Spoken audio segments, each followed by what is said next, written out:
पंढरपूर शहरामध्ये आज आपण ज्या ठिकाणी उभा आहे हे दत्तात्रेय कोळेकर म्हणून दायटी गावचे शेतकरी आहेत। यांनी बीड जिल्ह्यातल्या गेवराई तालुक्यातल्या हिरापूर गावच्या बाजारातून शेती कामासाठी बैल या 4-5 शेतकऱ्यांनी खरेदी केली आणि ती बैल या आपल्या सांगोला तालुक्यात आणून त्याच्या बैलांकडून शेती करून आपली उपजीविका करणारे हे गरीब कुटुंब शेतकरी आहेत।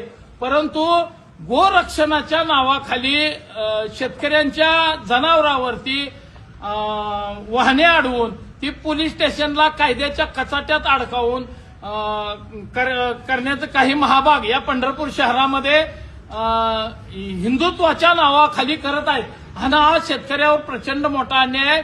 ही बैल आज कोर्टाच्या ताब्यात जाऊन कोर्ट या बैलांना गोशाळेमध्ये पाठवतात। त्या ठिकाणी कुठलीही जनावरांना पाण्याची व्यवस्था नसते, चाऱ्याची व्यवस्था नसते। 15 ते 20 दिवस या कोर्ट आणि कचेरीच्या कामामध्ये जातात आणि त्या शेतकऱ्यांच्या जनावरांचं पूर्ण वाटोळं होतं आणि ती शेतकरी कर्जबाजारी होत आहेत। माझी प्रशासनाला विनंती आहे की अशा काही स्वयंघोषित गोरक्षकावर कडक कारवाई झाली पाहिजे। यामुळे शेतकऱ्यांच्या जनावरांची